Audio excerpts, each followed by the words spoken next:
Hello guys, ayan, maglalaro naman po tayo another game. Start new game tayo.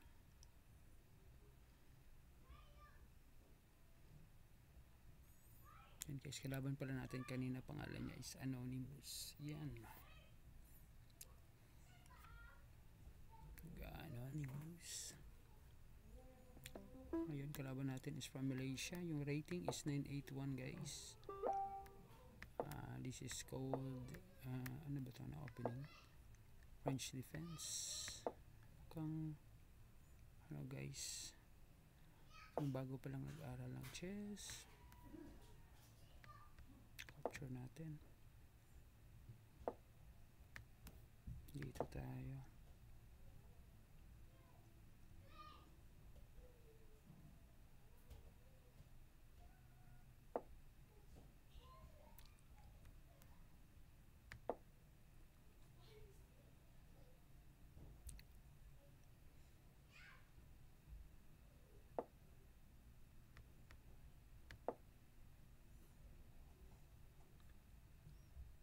Attack natin yung ano.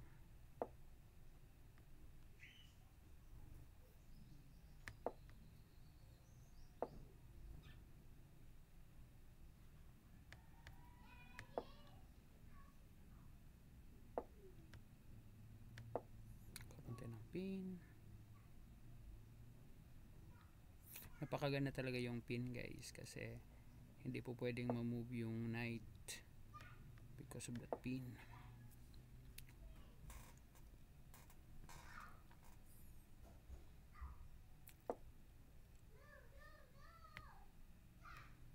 Okay, meron pa naman yung ano, try natin na i-remove to tapos capturein yung pawn. Ayan, hindi na pwede mag-capture kasi antay guys, yan na lang. Nagkaasa.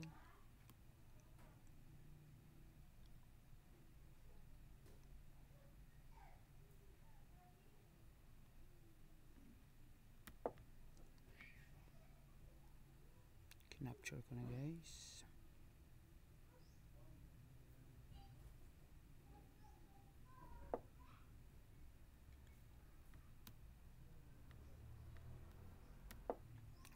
Pinsa muna tayo.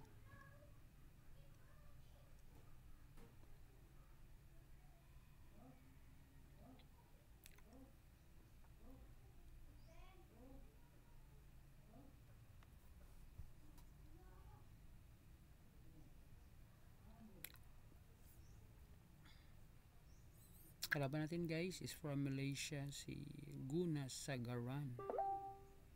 In-attack niya yung ano natin, yung bishop. Gagawin natin is ano natin yung pin guys, continue natin yung pin. Support. Ayun, na queenless, pinakain yung ano, queen. So, ano nang mangyari ito guys? Dito may double attack. Capture ito dito at saka yung rook.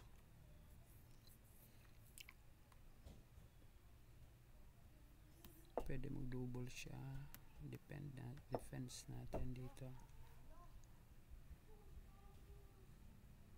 Pwede yan mag-triple dito. Push na lang ng pawn dyan. Kain yung ano, rook natin, pero okay lang yan kasi queenless naman siya. Yun.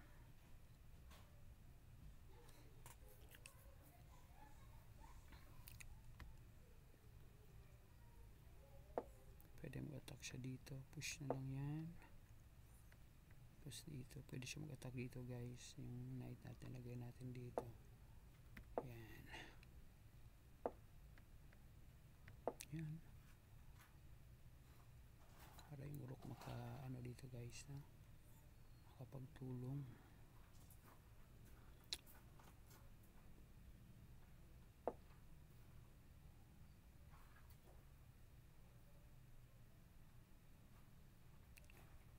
So dito tayo guys para makalundag itong knight. Uy, ano ba to guys? Tama ba itong nakita ko? Okay naman.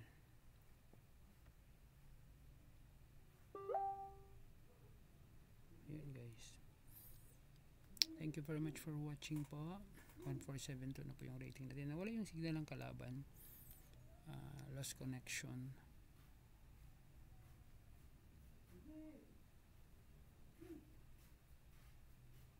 Yan. 38 seconds daw. Pag hindi makabalik, mananalo tayo guys. Via ano, ang tawag doon? Mananalo tayo sa time. Yun, nakita nyo yung time doon sa itaas, no? 21 seconds na lang. Iba kasi mga players pag natatalo, ininiwanan na lang yung mga games. Ang proper dyan is mag-resign kayo para respeto naman dun sa nagiging kalaban nyo, no? Ayun, panalo na. So may +1 lang tayo kasi 981 na yung rating. So thank you very much po sa inyong panonood sa laro natin. So ano ba yung key takeaways doon sa laro natin? Try natin i-review, no? So okay, ito po yung balikan natin yung pinaka start. So pag move natin ng E4, nag E6 siya. Tapos dito tayo, yung nag-move siya ng G6, parang natin, baka baguhan pa lang siya. So pero may logic naman yung pag ganyan para guys, para maka-develop ng bishop. Pinush na natin ang ganyan. Yun, another. So it symbolize yung move na H6 na nabigay yan confidence na siya, parang baguhan yung player natin aside from the rating na meron siya. So yan na, kinapture na natin, inopen na natin para makapag-attack tayo. Yun, hindi niya nakita na may capture doon. Capture natin, tapos simplify na natin yun, kinain natin yung then ito yung tactic guys na tinatawag na anong tawag dito, pin. So na-pin natin yan just in case kainin niya ng bishop, pwede natin capture, tapos makapture, mawala yung defense. Then yan, ginawa niya, matas lang tayo. Ito may trick dito, capture to, mawawala yung defense dito sa pawn. So naglagay ng queen, nag-castle tayo for safety. Yan, castle din siya, kinapture na natin kasi